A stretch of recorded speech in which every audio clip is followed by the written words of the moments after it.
Jadi Allah itu gak usah diteorikan di luar diri kita, cukup dirasakan dari dalam diri. Itu yang disebut man arafa nafsahu. Siapa yang merasakan dirinya, semakin dalam dia merasakan siapa dirinya, semakin dekat dia kepada Allah yang menciptakan dirinya.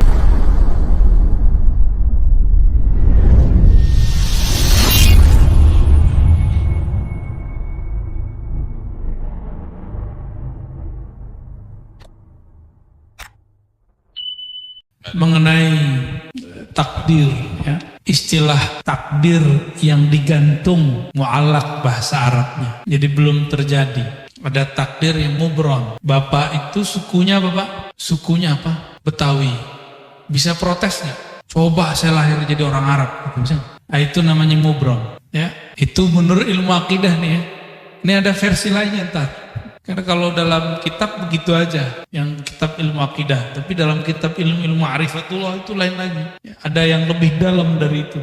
Kita ini ditakdirkan hidup di akhir zaman, bisa nolak nggak? Bisa nolak? Udah terima aja, itu namanya takdir mubrom. Lahir pengennya kulit kayak orang Korea, ya nggak enak juga kali. Tapi ternyata lahir kulit sawo, ya sawo mateng apa telur mateng. Nggak jelas ya. Kita nggak bisa protes, udah begitu aja. Apapun yang dia mau, bagi saya, mohon maaf. Jadi itu versi ilmu akidah. Semua takdir itu mubrom bagi saya. Suka-suka Allah lah. Takdir mu'allaq itu ternyata sebenarnya mubrom juga. Kenapa? Dia masih digantung, tapi kan haknya Allah. Mungkinkah takdir digeser? Mungkin. Ini pada sisi Allah, semua takdir itu suka-suka dia, bukan suka-suka kita. Sepakat? Takdir itu terbitnya dari kudrat iradat Allah, maka mutlak milik dia, nggak usah atur-atur. Makanya di dalam hikam awal-awal, arih nafsaka minat tadbir, jangan kamu urus yang tidak perlu kamu urus. Ahli akidah mencoba menteorikan itu karena banyak orang protes. Ini takdir bisa dirubah nggak segala macam ya. Takdir itu bahasa Arab artinya ukuran yang Allah berikan untuk kita. Kita dikasih ukuran 10, tergantung kita ngambil berapa. Harusnya antum tuh suksesnya 10 kali lipat, cuma ngambilnya cuma 2. Salah siapa? Nggak akan keluar dari takdir. Ada kesalahpahaman memahami takdir. Takdir itu cuma 4. Apa aja? Waktu kita dalam janin, takdir cuma 4, Ustaz. Ya. Apa aja tuh? Apa? Ajal. Cepet amat ajal. Dikat tuh rezeki dulu. Rizki itu jodoh 1. Jodoh itu rizki. Bikat birizkihi. Nggak ada di hadisnya wa jodohihi. Nggak ada. Bikat birizkihi 1. Terus wa amalihi. Amal dulu. Ngapain kamu nanti? Itu amal bahasa Arabnya. Terus yang ketiga apa? Wa ajalihi, baru ajal. Jangan langsung ajal, Pak. Cepet amat mau ajal aja ya. Baru yang keempat, syaqiyun au sa'id. Dia nanya ahli surga apa neraka. Gitu. Bahagia di surga atau sengsara di neraka. Itu maksudnya, bukan bahagia di dunia, bukan itu. Banyak yang salah terjemah itu. Syaqi, dia sengsara masuk neraka, atau sa'id, dia bahagia masuk surga. Tuh ini aja udah panjang aneh jelasin. Antum mau nambah lagi pertanyaan. Rezeki, saya mau tanya, kalau kita waktu kecil dulu gak punya gaji, rezeki datang gak? Dianterin oleh mak kita, ya gak? Bener? Waktu sekolah dulu kita dibayain orang tua kita, dianter gak? Dianterin rezeki itu. Cuma karena setiap hari kita melihat orang berangkat kerja, pulang, berangkat, pulang, orang mengira rezeki dicari. Sejak kapan rezeki dicari? Allah tuh bagi-bagi doang, Pak. Kita nggak pernah nyari rezeki. Kita cuma nunggu dan ngambil. Ngambil. Nah, time nunggunya inilah skill. Skill yang punya orang bisnis. Skill yang punya Allah politisi. Dia tahu cara ngambil-ngambilnya. Ya. Ini kan sudah ada yang mulai sayembara mau jadi calon presiden kan. Kita nggak tahu dia sesuai nggak langkahnya dengan sebenarnya calon harus begitu apa tidak, kita nggak tahu. Seperti orang pebisnis, dia tahu kapan dia harus ngambil. Yang main saham, dia tahu kapan harus mau beli, mau jual. Itu skill. Nah, skill itu yang mahal, itu pemberian Allah dan dilatih. Kita rezeki, Allah kan bagi-bagi. Ya. Maka kalimatnya, perintahnya bukan cari rezeki. Ibtaghi fima atakallah daral akhirah. Yang kamu carilah akhirat. Nggak ada suruhan cari dunia. Wala tansa nasibaka minad dunya. Tapi jangan lupa duniamu. Cuma begitu. Kalau kita kan kita balik, dunia akhirat harus 50-50 bro. Ente ini udah gila belajar agama. Tapi dari dulu sampai sekarang hidupnya begitu-gitu aja. Katanya adil. Gak begitu cara memahami ayat-ayat Allah. Kita kerja, kalau ada akhirat di situ, mungkinkah orang-orang itu korupsi? Orang yang mengakhiratkan kerjanya, dia jujur kerjanya. Itu antum ibadah tuh. Orang yang niat ketika bekerja, dia ingin menafkahi keluarganya, ingin bantu orang sekitarnya, maka orang itu dihitung ibadah. Itu yang disebut mencari akhirat. Tapi jangan lupa bagianmu di dunia. Jadi kita juga harus saving untuk diri sendiri dan keluarga. Itu maksudnya. Jangan dibalik. Carilah dunia, jangan lupa akhirat. Nah, nggak tahu nih ayat baru ini. Saya boleh sebut tuh ayat-ayat setan. Itu ayat setan, Pak. Dai setan itu. Nauzubillah min dzalik. Allah bilang cari akhirat, dia bilang cari dunia. Setan gak tuh? Mohon maaf nih. Kan dai itu dua aja, dai ilallah sama dai ila ghairillah. Dai kepada Allah atau dai kepada selain Allah. Dua aja dai. Dai artinya orang yang mengajak. Orang yang mengajak pulang kepada Allah, mengenal Allah, atau orang yang mengajak kejar selain Allah. Dua aja. Jauh-jauh ke Ka'bah minta fulus. Aduh ya Rabb. Jauh-jauh ke Ka'bah minta rezeki, minta jodoh. Boleh sih gak apa-apa. Cuma kayaknya buang-buang duit. Kalau minta jodoh ke sana, mending lamar orang langsung ingat. Langsung beres tuh, emang pesta-pestanya lumayan tuh ya. Sekampung gak habis tuh. Kecuali antum di gedong ya, kayak cerita. Jadi takdir itu ukuran yang Allah berikan kepada kita. Lalu Allah titipkan di dalam diri ukuran lain yang disebut kasab. Laha ma kasabat wa alaiha maktasabat. Laha positif. Dia akan memperoleh prestasi yang dia usahakan. Wa alaiha maktasabat. Dia akan kena hukuman terhadap apa yang dia kerjakan. Nah, kasab. Maka dalam akidah Imam Asy'ari Ahlus Sunnah wal Jamaah, Imam Asy'ari ini murid Imam Junaid juga. Apa kata beliau? Allah kasih satu sir di dalam dirimu bernama kasab. Kasab itu sebenarnya adalah tajalli, pancaran kudrat iradat Allah yang Allah pinjamkan ke dalam diri manusia. Maka di saat dia faham kasabnya dia kemudian mengatakan, aku bisa begini pun karena Allah juga yang memberi. La haula wala quwwata illa billah. Maka ketika dia mendapatkan sesuatu, dia girang untuk berbagi kepada hamba-hamba Allah. Ya. Nah itu takdir. Jadi takdir itu Bapak Ibu, ada takdir Lauh Mahfuz. Itu jadi bukan qada azali, qadar hadis, enggak. Yang tepat ya, yang tepat secara ilmu ma'rifatullah, qadar sama. Qadar ini saya mau ngambilnya yang pakai sinonim. Itu tertulis di Lauh Mahfuz.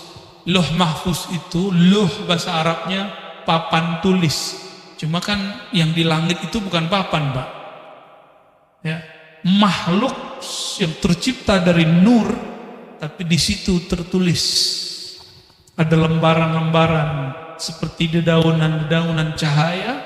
Di situ tertulis, ini namanya Pak Fulan, Ibu Fulan, Puan Fulan, Puan Fulan. Tulis di situ. Namanya sudah ada. Oke, itu makhluk nggak? Lauh Mahfuz makhluk nggak? Maka takdir yang tertulis di Lauh Mahfuz semuanya makhluk. Cuma bedakan, ilmu Allah makhluk nggak? Ilmu Allah bukan. Ilmu Allah azali.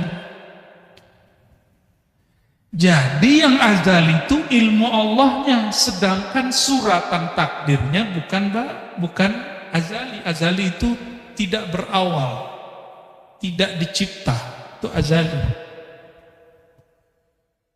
Semoga pusingnya. Tuh. Salah siapa nanya bab begituan? Ya. Namun apa kata Allah? Kataba ala nafsihi rahmah. Di Lauh Mahfuz tertulis hukum takdir. Orang yang baik dapat balasan kebaikan, orang begini ya begitu. Itu hukum takdir. Sebab akibat itu Lauh Mahfuz. Hukum sebab akibat. Jadi adakah hukum sebab akibat di dalam Islam? Ada. Allah akui, disebut kita hari ini sunnatullah atau disebut hukum alam. Allah akui. Tapi kata ba'ala nafsihi rahmah. Allah tetapkan pada dirinya, pada zatnya rahmah, kasih sayang, mengalahkan semuanya. Mengalahkan semuanya. Allah. Maka Allah mengatakan Ar-Rahman ala arsyistawa. Dia yang maha pengasih, penyayang itu bersemayam, meratakan, memenuhi semua aras, dan aras itu meliputi alam semesta. Tubuh ini diliputi oleh aras Allah. Tubuh antum semua diliputi oleh aras Allah. Aras itu diliputi Ar-Rahman. Berarti diri kita ini di sisi arasnya Allah itu liputan rahmat. Jadi jangan bawa hukum takdir ke Allah, namanya keadilan. Jangan cari keadilan kepada Allah. Jangan cari hukum sebab akibat kepada Allah. Kalah kita. Sama sholat yang tadi kita nggak diterima. Maka Imam Asy'ari bilang, jangan pernah cari keadilan Tuhan. Minta rahmat Allah. Itulah Nabi ngomong, kamu masuk surga bukan dengan amalmu. Karena kalau amal keadilan, hukum keadilan. Jangan pernah minta keadilan Allah. Masuk surga itu karena rahmat. Dapat hidayah, jadi wali Allah, jadi kekasih Allah. Dapat ilmu itu karena rahmat. Ciri-ciri orang dapat rahmat di kolbunya. Tidak ada lagi rumus-rumus kebencian. Gimana? Di kolbu kita sudah begitu belum? Katanya baca bismillah tiap hari. Imam Syafi'i kenapa mewajibkan baca basmalah bagian dari Fatihah? Berharap orang-orang yang bermazhab Syafi'i, murid-muridnya nanti kolbunya dipenuhi dengan Rahman dan Rahim. Tauhid ahlul haqa'iq ala zahir.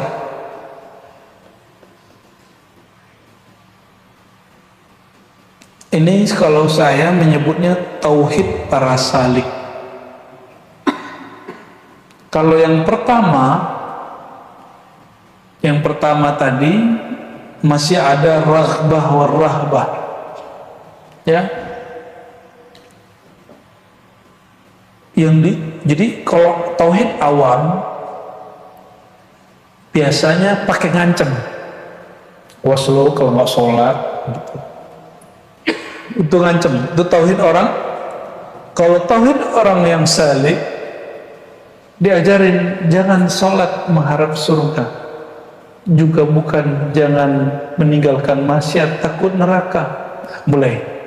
Tapi karena harap yang punya surga, segan kepada yang punya neraka. Mulai diajarin begitu. Itu tauhid salik. Di sini disebutkan ahlul haqaiq ala zahir, setingkat dikit di atas orang awam.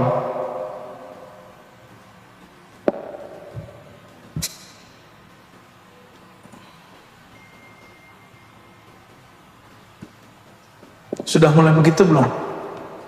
Berarti sudah mulai salik. Kalau nggak turun kelas lagi. Ya, kenapa zikir? Supaya tenang. Lumayan, itu salik. Kalau orang awam, kenapa zikir? Supaya rezekinya banyak. Itu orang awam. Ya, kan kita pernah juga dipotong orang kan, lagi ngomong begitu kan? Habib lagi yang motong, tapi kami udah baikan sih habis itu.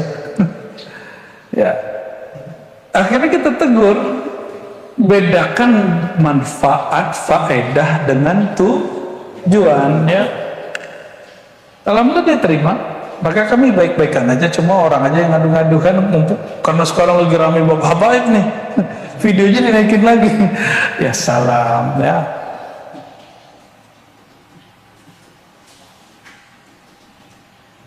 Antum zikir ingin melihat nur di kolbu, itu level 2 tuh, lumayan salik lah.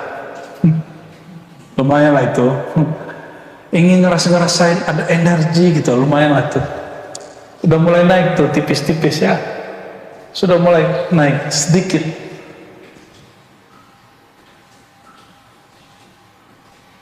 Maka ada tauhid yang ketiga. Jadi tauhid yang kedua berarti menyembahnya bukan lagi karena ancaman, bukan lagi karena harapan pahala. Itu tauhid salik. Tauhid yang ketiga menurut beliau, ayyakunal abdu bisirrihi wa wajdihi wa qalbihi ka'annahu qa'imun baina yaday Allah azza wa jalla tajri alaihi tasarifu tadbiri. Coba perhatikan, seorang hamba bertauhid ini secara khasah, yang tingkat level tertinggi menurut beliau nih, dia bertauhid dengan sirnya, dengan rahasia di dalam dirinya dan kolbunya, seakan-akan dia merasakan berada di hadapan Allah dan mengalir dalam kehendak Allah. Tajri alaihi tasarifu tadbiri. Jadi dia apapun yang terjadi, yang dia rasakan ini gerakan dari Allah Subhanahu wa ta'ala, ketentuan dari Allah, dan dia menerima. Maka saat ada orang minta wirid kepada saya, gimana caranya jadi kekasih Allah, ngeri kali tuh, pengen jadi wali dia. Aduh, yang gampang kan pakai hadis tuh. Ya, apa kata Nabi SAW? Lam yazuk ta'mal iman man lam yakun radiyan billahi tabaraka ta'ala. Ya, man lam yarda billahi tabaraka ta'ala. Tidak merasakan manisnya iman kalau orang tidak ridha. Maka saya kasih wirid, raditu billahi rabba. Baca anak-anak TK itu, anak-anak kecil itu. Ternyata itu asbab orang jadi wali. Asbab jadi wali, dia mesti ridho kepada ketentuan Allah kepada dia. Ridho itu berarti nggak boleh yang sedih. Ya, kalau sedih ya nangis, sakit ya cerit gitu. Tapi batin dia tidak menolak, batin dia terima. Dia nggak ngomong ini, ya Allah, aku kan sudah wirid dan kenapa masih diuji? Ya Allah, aku kan sudah bertarekat samaniyah, qadiriyah, khalwatiyah, suhrawatiyah. Kenapa masih aku gagal bekerja? Oh, berarti dia salah paham itu. Bertarekat gak begitu, ya. Ya Allah, saya sudah zikir sholawat, kok masih jomblo? Lah apa urusan? Ya, aqul lakum ayyuhal ikhwah, ya. Saya sampaikan kepada antum. Orang yang cinta pada Allah dan Rasul, kalbunya nggak pernah kesepian, nggak pernah kesepian. Orang yang cinta Allah, cinta Rasul, kalbunya nggak pernah kesepian. Yang sepi telinganya sama matanya. Kok nggak ada teman gitu kayak Nabi Adam kan? Di surga kan indah, tapi nggak ada teman. Bahkan Nabi Adam menggumam, ya Allah, bergumam, sepi bener di surga. Ketiduran. Surga kan nggak ada tidur, maka dijadikan tidur itu berkah bagi Nabi Adam. Maka surga pun asbab nikmat beliau. Jadi seandainya di surga itu nanti ada tidur, tidur itu bukan kekurangan kematian, tapi bagian dari nikmat. Tapi insya Allah nanti nggak ada kok. Nggak ada lagi tidur nanti di surga. Mumpung masih di dunia nanti tidur ya. Allahumma sholli ala sayyidina Muhammad.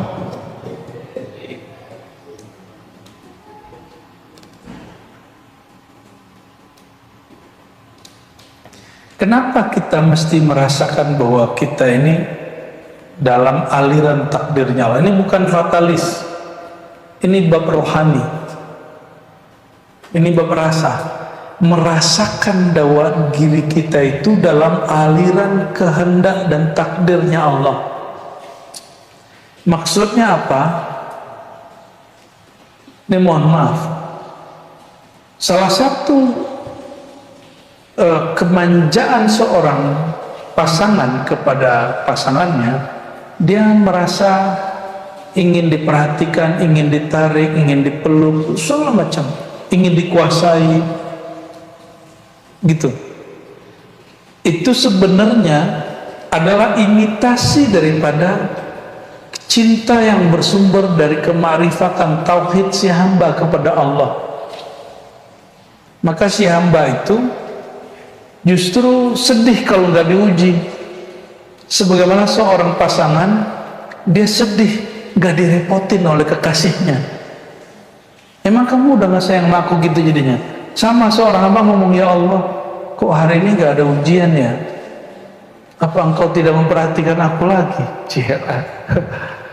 Bagi dia ujian itu bukan lagi beban, ujian itu adalah perhatian. Maka konsep orang ini nggak ada namanya sedih. Itu yang disebut la khaufun alaihim wa lahum yahzanun. Jadi mulai faham kenapa ada ayat, 2 ayat ya di Quran, bahkan sekian ayat di Quran, lebih dari 2 ayat malah. Tapi yang lafaznya istiqamah 1. Innal ladzina qalu rabbuna Allah tsumma istaqamu fala khaufun alaihim wa lahum yahzanun. Al-Ahqaf. Orang yang mengatakan Rabb kami Allah, Tuhan kami Allah, kami ridho kepada Allah, lalu rasa itu dia istiqomahkan. La khaufun alaihim wa lahum yahzan.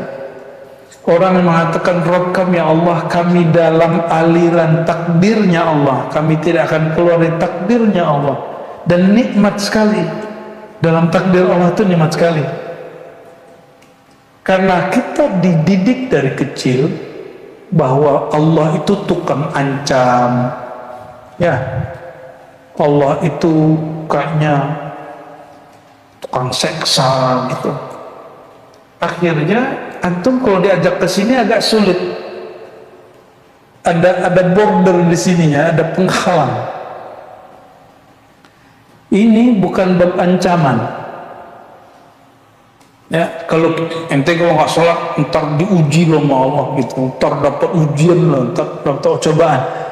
Cobaan ujian dalam pengertian tauhid awam itu menyeramkan.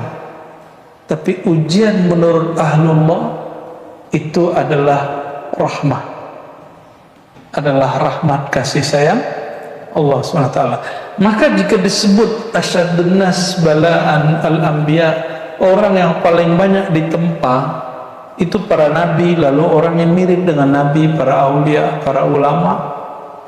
Kalau terjemahan bab rohaninya, orang yang paling banyak diperhatiin Allah adalah para nabi, para aulia. Itu terjemahan versi ketiga. Pilih yang mana? Profesor aja nggak nyambung lah ini. Karena profesor debat sama saya, dia bilang, ya hadis yang ente baca itu akan membuat orang jauh dari Islam, karena orang tidak ada yang mau diuji. Sedangkan yang paling banyak diuji adalah para nabi dan orang yang ikut nabi. Berarti gak usah ikut nabi sekalian biar gak diuji. Gitu kata dia, profesor itu. Timur Tengah lagi sekolahnya. Berarti nggak nyambung kan? Kitab yang dibaca sama, orang yang ngaji di Ciputat kok lebih paham gitu. Orang ngaji di lokal, di pesantren lokal lebih paham. Kita malu sama KK lokal, kok mereka lebih paham bacanya daripada orang-orang yang kuliah-kuliah tinggi. Ya Allah, mawafiqna ila ma tuhibbuhu tarda. Baik.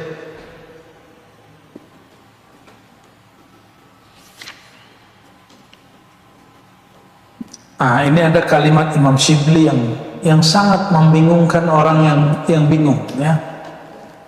Qala rajulun li Shibli. Bertanya seseorang kepada Imam Shibli. Shibli ini siapa? Abu Bakar Ash-Shibli ini siapa? Ada yang tahu? Teman Al-Hallaj. Al-Hallaj yang mati dibunuh karena dituduh sesat. Shibli nggak dituduh sesat, tapi dituduh mabuk. Imam Shibli murid Imam Junaid, Hallaj pun murid Imam Junaid. Imam Shibli memuridkan aqidah daripada gurunya, tapi kemudian dia diberi rasa sendiri oleh Allah. Dia ditanya tentang apa itu tauhid. Apa kata dia?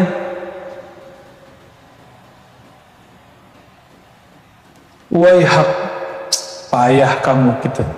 Nanyanya kok berat-berat gitu ngomong. Man ajaba anit tauhid bil ibarati fahuwa mulhid. Ini perhatikan. Siapa yang mengibaratkan tauhid dengan kata-kata, maka dia akan terjebak pada ilhad, pemingkaran, bahkan ateis. Wa man asyara ilaihi, siapa yang mengisyaratkan Allah dengan isyaratnya, fahuwa sanawi, dia menjadi penyembah berhala. Allah kok bisa ditunjuk di satu arah? Kok bisa diisyaratkan dengan suatu simbol? Berarti Allah berupa. Allah ada rupanya. Maka orang yang mengisyaratkan Allah dengan sesuatu, dia sama dengan apa? Penyembah berhala. Ini menurut Imam Shibli. Ini kalam Shibli, nggak masuk, bukan kalam akidah ya. Ini kalam orang lagi sedang mabuk. Ini kalam ahli kelompok yang ketiga. Wa man sakata anhu, tapi jika kamu diam, tandanya kamu jahil. Serba salah sama dia. Kita ibaratkan tauhid, ditanya tauhid itu apa? Kita jawab, kata dia, ente mulhid, ente ingkar. Kalau kita kasih isyarat, kamu penyembah berhala. Jika diam, salah lagi sama dia, ente jahil katanya. Serba salah mahala sini, kayak perempuan lagi dapat katanya. Tapi ini bukan lagi dapat, justru dia betul, dia lagi dapat ma'rifat dia. Wa man wahama annahu wasilun falaysa lahu hasilun. Siapa yang mengklaim dirinya telah wusul kepada Allah, telah sampai, dia tidaklah mendapatkan hasil. Wa man awma alaihi fa huwa abidun wathanin. Siapa yang mencoba memberikan isyarat simbol-simbol tentang Allah, maka dia telah merupakan Allah dalam satu bentuk. Fa huwa abidun wathanin, dia penyembah berhala. Wa man nataqa bihi fa huwa ghafilun. Siapa yang membicarakan tentangnya, dia berarti orang itu tidak merasakan kehadirannya. Wa man zanna annahu qarib, ya maksud dia apa nih? Jadi ente kalau baca subhanallah, bagi halat saat dia lagi ngomong gini, itu orang lalai. Allah kan nggak pernah lalai, nggak pernah hilang dari kita, ya. Yang mengatakan ya Allah, bantu kami ya Allah, berarti dia nggak ngerti Allah lagi bantu dia. Ini yang ngomong siapa? Ini tauhid versi orang majzub. Orang apa? Orang majzub ya begini. Maka halat ini mengambil kalam dia mesti waktu dia sedang sadar. Lalu ada kalimat wa man zanna annahu qarib fa huwa ba'id. Siapa yang mengira dia dekat kepada Allah, dia sebenarnya jauh. Karena sejak kapan Allah perlu kedekatan hamba? Wa man tawajad fahuwa faqid. Siapa yang merasa mendapatiku, dia mendapati kekosongan. Ribet kan ya orang begini?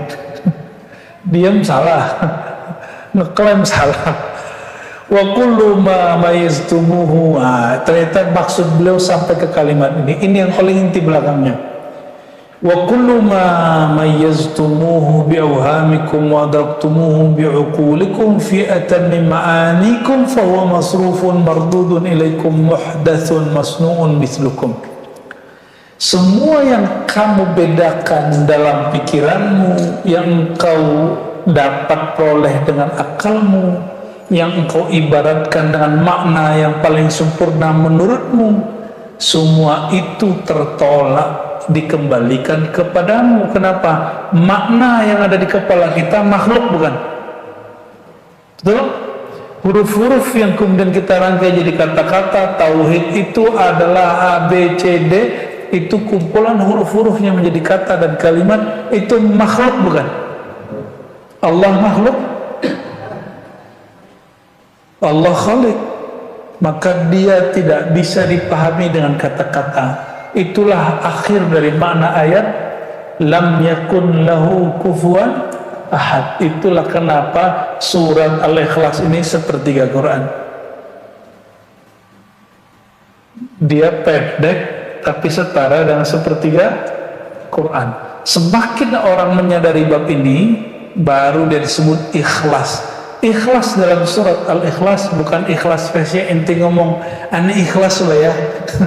Bukan begitu, itu mah ikhlas orang awam tuh. Bukan itu. Ikhlas dalam pemahaman surat Al-Ikhlas adalah al-bara'atu an kulli wahmin wa aqlin wa ma'nin wa ma'na, ya. Terlepasnya engkau dari semua persepsi pikiranmu, semua asumsi-asumsimu, dan semua kata-kata makna yang kau gambarkan tentang Allah. Jadi apapun yang kita kalamkan tentang Allah, Allah lebih sempurna dari itu. Oke? Itulah makna la ilaha illallah. Lalu kalau dimaknai lagi, maha suci engkau, maha bebas engkau dari semua yang aku bayangkan. Itulah subhanallah. Gimana? Sudah mulai nyambung? Sudah mulai nyambung? Ini aslinya kitabnya rumit, tapi saya mohon kepada Allah semoga ini bisa mudah dipahami. Sudah mulai dipahami? Jadi kalau disebut Qul huwallahu ahad, katakanlah hai Muhammad, Allah itu dia, Allah itu ahad. Kenapa dimulai dengan kata dia? Dia itu menunjukkan agar engkau tidak membayangkan fisik, karena dia berarti gaib. Gaibkan dulu akalmu, gaibkan dulu panca indramu, baru engkau katakan Allah. Allah itu menyebut dirinya apa? Ahad. Maka jika diterjemah, hanyalah dia yang memahami keesaan dirinya. Loh, terus itu apa belajar tauhid? Belajar tauhid itu belajar meniadakan diri di hadapan wujudnya, barulah terasa wujud Allah Subhanahu wa ta'ala. Jadi gimana cara merasakan wujudnya Allah? Tiadakan diri di hadapannya. Bagaimana merasakan dia esa? Tiadakan kemajemukan diri kita, peran diri kita, baru kita ngerasain dia esa. Itulah makna la haula wala quwata illa billah. Jadi ada 3 ungkapan tauhid: la ilaha illallah, subhanallah, la haula wala quwata illa billah. Itu ungkapan tauhid. La ilaha illallah menafikan semua, meniadakan semua yang dibayangkan. Coba bayangkan tentang Tuhan, bayangin. Sudah kebayang? Nah, itu bukan Tuhan. Coba katakan Allah satu. Kebayangkan angka 1? Nah, Allah bukan begitu. Pak, ya, Allah Esa. Kebayang apa? ESA. Ah, itu bukan Allah. Sebut Allah. Kebayang apa? Alif lam lam ha. Itu bukan Allah, itu nama Allah. Itu nama Allah. Bedakan nama Allah yang diungkapkan dalam huruf dengan yang punya nama itu sendiri. Coba tulis namanya di kertas atau tulis dalam pikiran. Sudah ditulis namanya dalam pikiran? Sudah nampak? Apakah itu kita? Bukan, itu tulisan tentang kita. Jadi kalau ada lafaz Allah, itu bukan Allah, itu nama yang menyimbolkan tentang Allah. Jadi kalau antum, ini mohon maaf, ini jangan, makanya udah talqin jangan belagu dulu. Itu baru memasukkan nama. Rasanya dirasakan oleh qalbu. Itu baru nama. Dan kita tidak menyembah nama. Menyembah nama naqisun, bukan syirik. Saya nggak sepakat dengan orang mengatakan syirik. Karena nama tidak terpisah dari yang punya nama. Maka man abidallah ka ismin fahuwa naqisun fil ubudiyah. Ini kaidah, ya, kaidah yang baru dibuat malam ini. Karena di kitab-kitab ditulis man abidal isma fahuwa musyrik. Kencang bener ente ya. Siapa yang menyembah nama syirik, itu orang terlalu keras. Nabi nggak begitu mengajarnya. Orang yang menyembah nama, dia belum sempurna. Bukan berarti dia musyrik. Kan nama tidak pernah terpisah dari yang punya nama. Ya toh? Nama Allah, coba nama antum pernah pisah nggak dari dirinya? Maka kalau ada orang menghujat nama kita, kita marah nggak? Ya, ditulis nama terus dicoret, marah nggak? Bahkan namanya dipindahin ke batu. Nih kamu nih, diinjek batunya. Marah kan? Marah kita. Ya, mohon maaf, yang muncul antum foto terus diupload di sosial media, di Facebook, Instagram atau TikTok, itu gambar kita, tapi itu bukan kita loh. Paham? Gambar kita, foto kita, itu bukan kita sendiri. Maka foto Ar-Razi bukanlah Ar-Razi. Jadi kalau ada orang menghujat video saya, itu bukan menghujat saya, itu menghujat si video. Indah pak hidup begitu. Makanya saya nggak stres hidupnya, alhamdulillah. Ini baru dikata-katain dikit, statusnya nggak disepakati temannya, langsung stres karena terlalu menghayati kehidupan. Jangan terlalu nyatu-nyatu amat dengan sosial media, ya. Itu terpisah sama kita. Nama kita itu bukan kita yang sempurna. Dia hanya bagian dari diri kita dan dia bukan kita semua. Oke? Maka bayangan tentang Allah bukanlah Allah. Lalu Allah itu gimana? Habis bagaimana, habis bayangan-bayanganmu, habis semua asumsimu tentang Allah, engkau barulah diberi rasa bertuhan kepada Allah. Jadi tiadakan dirimu, tiadakan rasamu, habis rasa, habis semua, baru Allah kasih rasa dari dia. Habiskan persepsi tentang Allah, baru Allah beri persepsi tentang dia. Habiskan teori tentang Allah, baru Allah kasih teori yang benar tentang dia. Ya.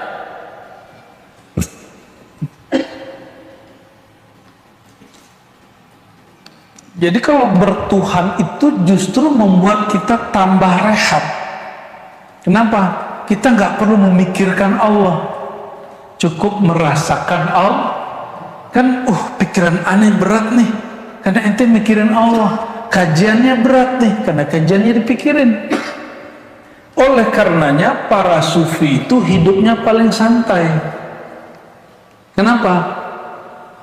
Ente bicarain Tuhan di langit, ke istawa, nuzul, ngapain? Allah bukan untuk dibayang-bayangin. Jadi bagi saya ya sudahlah, bagi-bagi tugas lah. Kalau yang masih mau jadi singa aswaja, monggo. Saya udah nggak mau ya. Kita lebih nyaman mengikuti jalan-jalan beliau-beliau ini. Ya, tidak usah memperdebatkan satu. Emang kita siapa perlu kemudian mengatur isi pikiran orang? Bisa nggak ngatur isi pikiran orang? Kita nggak sanggup ngatur pikiran orang, apalagi pikiran Wahabi. Maka saya meniatkan kalau saya menjawab satu persoalan yang berbeda dengan Wahabi, bukan untuk mendebat Wahabi, tapi untuk menenangkan diri saya dan menenangkan orang yang dekat saya. Pakai dalil-dalil, ini dalil tahlilan, ini dalil zikir tawasul, bukan untuk debat Wahabi lagi sekarang. Kalau dulu emang untuk debat Wahabi. Ya, berkat Allah Subhanahu wa taala Ar-Razzaq Al-Wahhab, ya, kita diberi anugerah, ya, rasa yang sudah nggak niat lagi yang begitu-gituan. Alhamdulillahirabbil. Jadi apa kata Hallaj? Ternyata kemabukan Hallaj itu adalah kewarasan kita. Dia mabuk tapi untuk ukuran kita itu waras. Apa kata dia tadi? Semua yang kamu bayangkan, semua yang kamu ibaratkan, semua yang kamu isyaratkan, itu semuanya tertolak. Itu semuanya hanyalah asumsimu. Asumsimu tentang Allah, pikiranmu tentang Allah, teorimu tentang Allah, itu ada di pikiranmu, pikiranmu makhluk. Allah tidak seperti itu. Maksudnya nggak usah pikirkan tentang, cukup ridhoi Allah. Kul raditu billah, aku ridha kepada Allah. Udah selesai.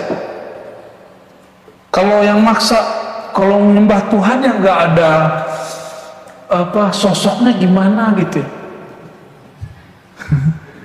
maka mereka buat sosok, itu kan lucu itu. Jadi orang itu menciptakan Tuhannya sendiri. Inilah perbedaan Tuhan orang yang bertauhid dalam ajaran tasawuf Ahlussunnah dengan Tuhan yang dipahami dalam agama-agama secara akliyah atau agama-agama dalam filsafat.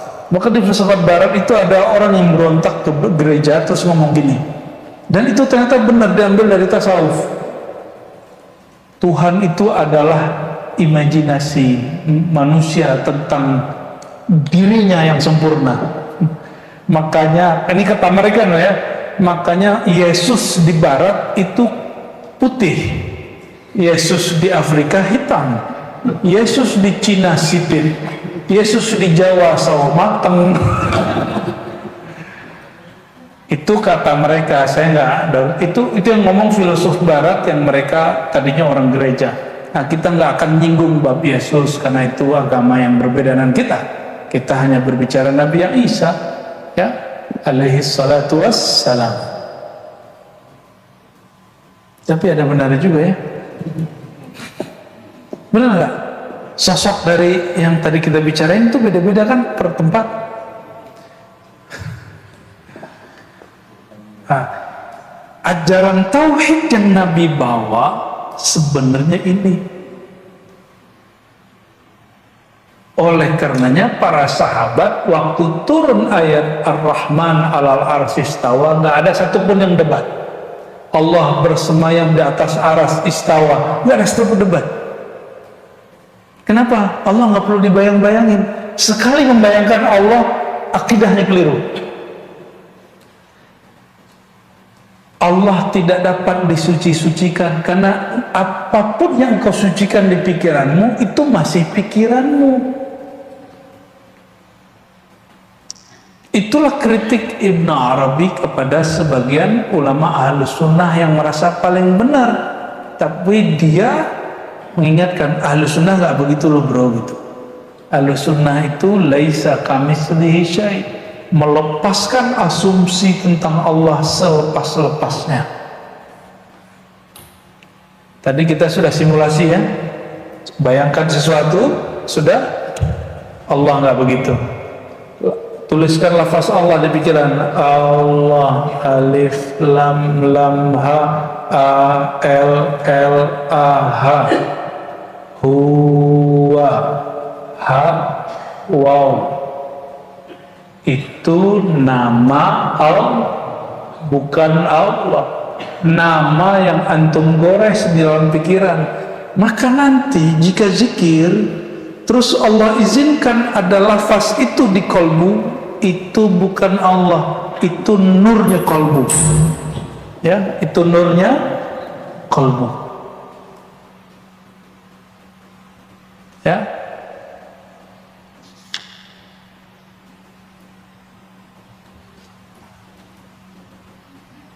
Mungkin ada yang bertanya, kalau gitu kita ngapain menghormati tulisan gitu ya? Gitu. Ini orang nggak punya seni ya. Ya udah, sini mana fotonya saya injek-injek. Mana namanya saya robek-robek.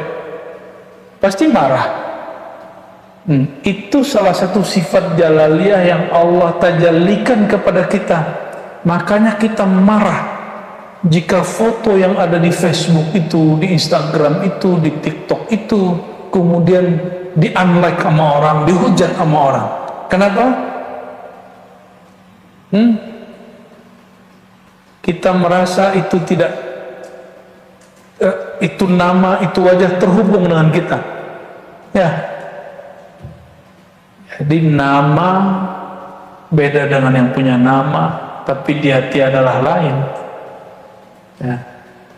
Bagian yang itu bagian Buya Zulaswi itu nanti tuh di kajian Kifayatul Awam ya.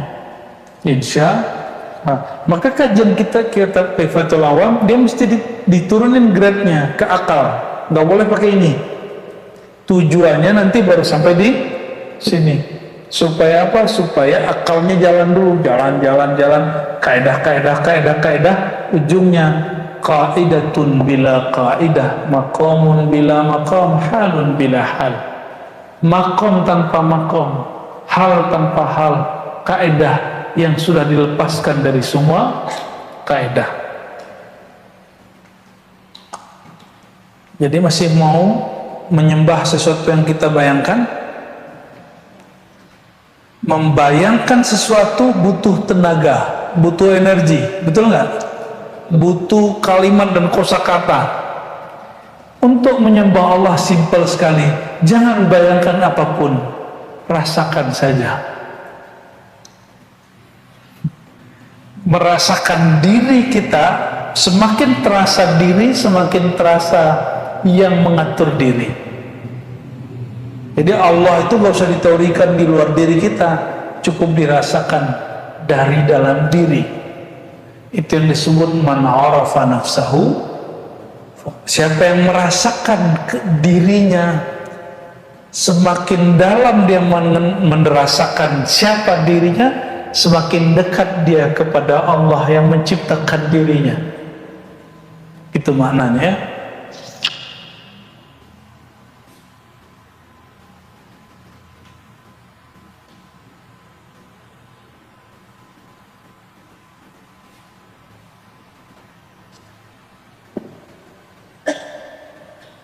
Nah, itu kaidah yang sangat luar biasa dari Imam Ash-Shibli. Masih kuat? Masih hot kepalanya? Udah berdarah-darah ini kayak gini. Harusnya tambah rehat otaknya, benar nggak? Ya, tolong jangan pikirkan lagi tentang Allah. Jadi kalau zikir Allah betul simpel. Enggak begitu. Kita nggak usah, kepalanya nggak usah berat mikirin apa. Justru kalau zikir Allah itu rileks, karena semakin dia nyebut nama Allah, semakin dia terbebas dari semua asumsi. Oleh karenanya saya pastikan orang yang sering mengingat Allah, dia semakin rehat, semakin rileks, semakin bahagia, semakin tidak terbebani hidupnya. Walaupun ujiannya banyak, ya, ujian itu kan kata-kata pencinta, ya. Itulah rahasia kenapa Allah disimbolkan dengan Laila oleh penyair-penyair. Karena Laila itu gelap, gak usah dibayang-bayangin. Ya, alhamdulillah hujan.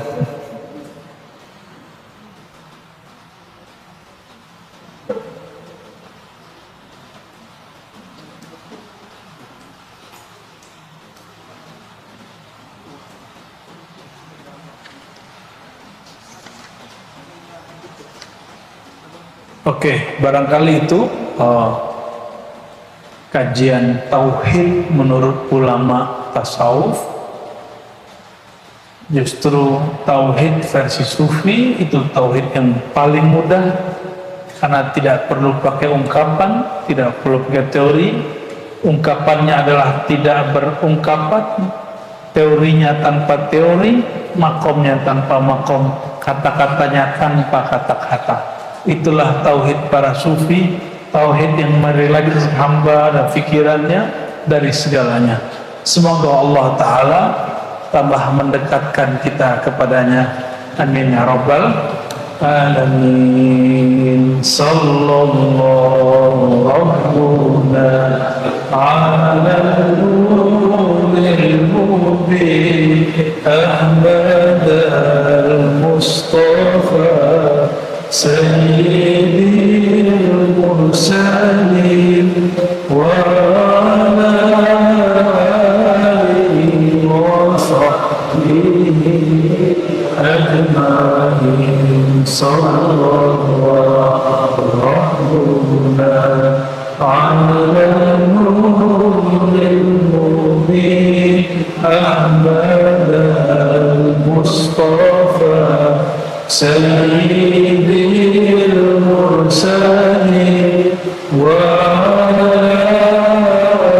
alihi wa sahbihi ajma'in. Sallallahu rabbuna ala nuril mubin Ahmad al-Mustafa Sayyidil Mursalin wa ala alihi wa sahbihi ajma'in. Afdal dzikri la ilaha illallah, la ilaha illallah, la ilaha illallah, la ilaha illallah, la ilaha illallah, la ilaha illallah, la ilaha illallah, Muhammadur Rasulullah, la ilaha illallah, Muhammadur Rasulullah, la ilaha illallah, Muhammadur Rasulullah, la ilaha illallah, Muhammadur Rasulullah sallallahu alaihi wasallam fi kulli lamatin wa nafasin adada ma wasi'ahu al-Fatiha.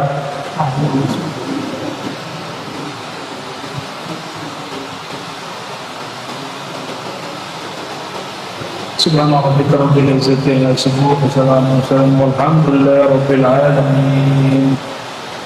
Mohon maaf salah kurangnya. Assalamualaikum warahmatullahi wabarakatuh.